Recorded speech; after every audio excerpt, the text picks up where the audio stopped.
RPSC first grade की series के अंदर आपकी अगली क्लास जो है वो रहेगी जैसलमेर प्रजामंडल। तो चलो जैसलमेर प्रजामंडल के बारे में बात कर लेते हैं। पुराने समय में क्या होता था कि जैसलमेर सबसे पिछड़ा इलाका माना जाता था राजस्थान का। उसका रीज़न था कि यहाँ पर जो संसाधन थे उनका अभाव था और हर तरह से हर सुख सुविधाओं से पूरे राजस्थान से पूरी तरह से कटा हुआ था। तो अब अगर आंदोलन के बारे में बात करें तो यहाँ के जो महारावल थे सालिवाहन द्वितीय, उनके समय में एक व्यापारियों ने आंदोलन किया था और ये आंदोलन जो हुआ था लानी नाम के टैक्स को लेकर के हुआ था। 1920 के आते आते जैसलमेर में कुछ जैसे लोगों की वजह से राजनीतिक चेतना दिखाई देती है और जो यहाँ के प्रवासी व्यापारी थे उन्होंने क्या किया कि भाई जो उनको सुख सुविधाएं चाहिए थी, जितने भी मान लो रेल, डाक, तार, एजुकेशन, ठीक है ना, जिस प्रकार की भी सुविधाएं उनको चाहिए थी उसके लिए उन्होंने एक डिमांड लेटर लिखा। ठीक है, तो इस चीज जो यही जो डिमांड लेटर था इसको क्या होता है कि सागरमल गोपा नाम का एक व्यक्ति इसकी एक बुकलेट बनवाता है और छपवा देता है, लोगों में बांट देता है। सागरमल गोपा एक ऐसे व्यक्तित्व होते हैं जो भारत के स्वाधीनता संग्राम के अंदर होते हैं और साथ ही में जैसलमेर प्रजामंडल के एक अग्रणी व्यक्ति होते हैं। जेल के अंदर इनके ऊपर मिट्टी का तेल छिड़क कर मार दिया जाता है। तो वो तो चलो करेंगे बात आगे, अभी हम फिलहाल इसके बारे में बात कर लेते हैं। 1930 में क्या होता है, जवाहरलाल नेहरू का जब जन्मदिन होता है तब रघुनाथ मेहता, आईदान सिंह और सागरमल गोपा क्या करते हैं कि एक एडवर्टाइजमेंट निकाल करके जो जवाहरलाल नेहरू होता है उसके स्वास्थ्य की कामना करते हैं, मतलब प्रे करते हैं कि जल्दी ही नेहरू जी ठीक हो जाएं। तो ये बात पता लग जाती है सरकार को, तो इन तीनों को गिरफ्तार कर लिया जाता है। इसके बाद क्या होता है, ये रघुनाथ सिंह मेहता जो अभी बताया है ना, इसी की अध्यक्षता के अंदर एक मंडल की स्थापना की जाती है 1932 में, जिसका नाम होता है महेश्वरी युवक मंडल। और ये संस्था क्या करती है कि भाई समाज में सुधार लाने के लिए पूरी तरह से अग्रणी थी और गुप्त रूप से ये संस्था अपना काम करती थी। लेकिन क्या होता है कि सरकार को पता लग जाता है कि ये विद्यालयों के अंदर, स्कूलों के अंदर राष्ट्रीयता की भावनाओं को भड़का रही थी या उनको चेतना दे रही थी, तो सरकार इसको अवैध घोषित कर देता है और इसके जो अध्यक्ष रघुनाथ सिंह होते हैं उसको अरेस्ट कर लेता है। अब जनता के अंदर इस बात की तीव्र प्रक्रिया होती है, ठीक है। तो रघुनाथ सिंह के ऊपर एक मुकदमा चलता है, उसको सागरमल गोपा ने रघुनाथ सिंह का मुकदमा नाम की एक बुक के अंदर पब्लिश करवा दिया और लोगों के अंदर उसको पब्लिश कर दिया, फेमस कर दिया, ठीक है। अब 1937-38 में शिवशंकर गोपा, मदनलाल पुरोहित, लालचंद आदि ने लोक परिषद की स्थापना की और उसको पूरी तरह से स्थापित करने का प्रयास किया, लेकिन सरकार इनकी जो गतिविधियां होती हैं उनका पूरी तरह से दमन कर देते हैं। सागरमल गोपा ही पहले ऐसे व्यक्ति थे जो लोगों के अंदर एक चेतना लेके आते हैं कि भाई मेहरावल का जो शासन है पूरी तरह से निरंकुश शासन है। और 1940 के अंदर वो एक अपनी किताब लिखते हैं जिसका नाम होता है जैसलमेर में गुंडा राज। और इसके बाद यहाँ के जो महारावल जवाहर सिंह होते हैं वो इनको जैसलमेर से निकाल देते हैं, निष्कासित कर देते हैं। 1941 में इनके पिता का जब देहांत हो जाता है तो उसके बाद ब्रिटिश रेजिडेंस से जैसलमेर जाने की वो स्वीकृति प्राप्त कर लेते हैं और जैसलमेर आते हैं। लेकिन 2 महीने बाद जब वो लौटते हैं तो वापस इनको बंदी बना लिया जाता है 22 मई 1941 को। और 19 जून 1942 में उन्हें 6 साल की सजा दी जाती है। और यहाँ का एक थानेदार होता है गुमान सिंह, ये बात आप याद रखेंगे, ये इंडियन ही था।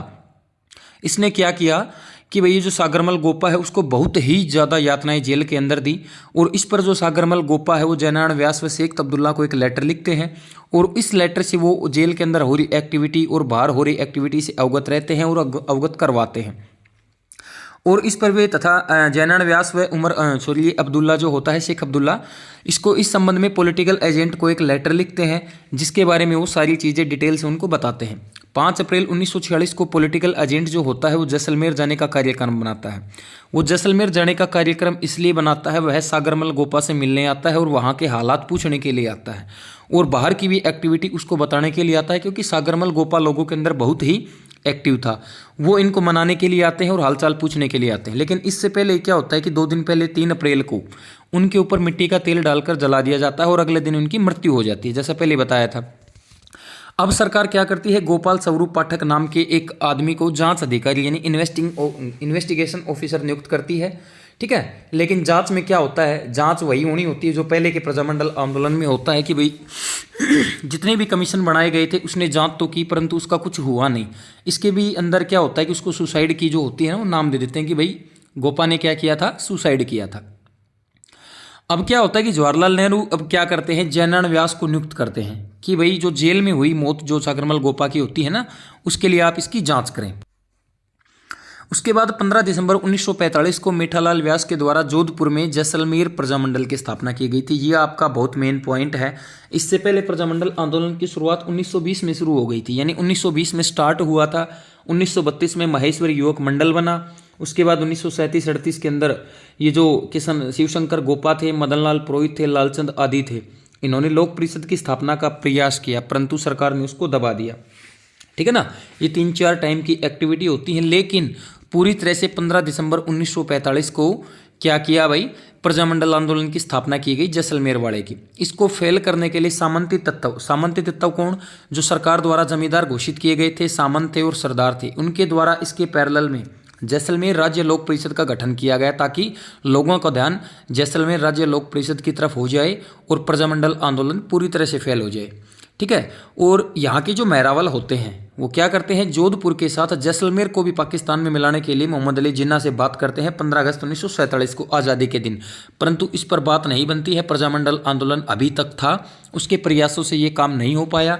और राजस्थान का जब एकीकरण होता है 18 मार्च से शुरू होता है, तो 30 मार्च 1949 को क्या होता है, जब वैरत राजस्थान यानी ग्रेटर राजस्थान का निर्माण हो रहा था, तो उसके अंदर जैसलमेर का विलय कर दिया गया, यानी जैसलमेर को वैरतर राजस्थान के अंदर मिला दिया गया और यहाँ पर राजशाही पूरी तरह से खत्म हो गई। तो ये आज की अपनी क्लास जैसलमेर प्रजामंडल से थी। इसका रिवीजन की यदि बात करें तो आपको बताया था अभी अभी कि राजस्थान के सबसे पहले आंदोलन की शुरुआत शालिवाहन द्वितीय के इसमें लोनी टैक्स को लेकर के हुई थी। 1920 में कुछ एक्टिव लोग हुए थे राजनीतिक चेतना को लेकर के, परंतु वो फेल हो गई। और जब 1932 में महेश्वरी युवक मंडल की स्थापना रघुनाथ सिंह मेहता के द्वारा की जाती है, तब लोगों के अंदर एक चेतना आती है। हालांकि इस पर रघुनाथ मेहता को जेल कर दी जाती है। और 1937-38 में शिवशंकर गोपा, मदनलाल पुरोहित, लालचंद आदि ने लोक परिषद की स्थापना का प्रयास किया, परंतु वो फेल हो जाता है। ठीक है। 1946 में पॉलिटिकल एजेंट जैसलमेर आने का कार्यक्रम बनाते हैं।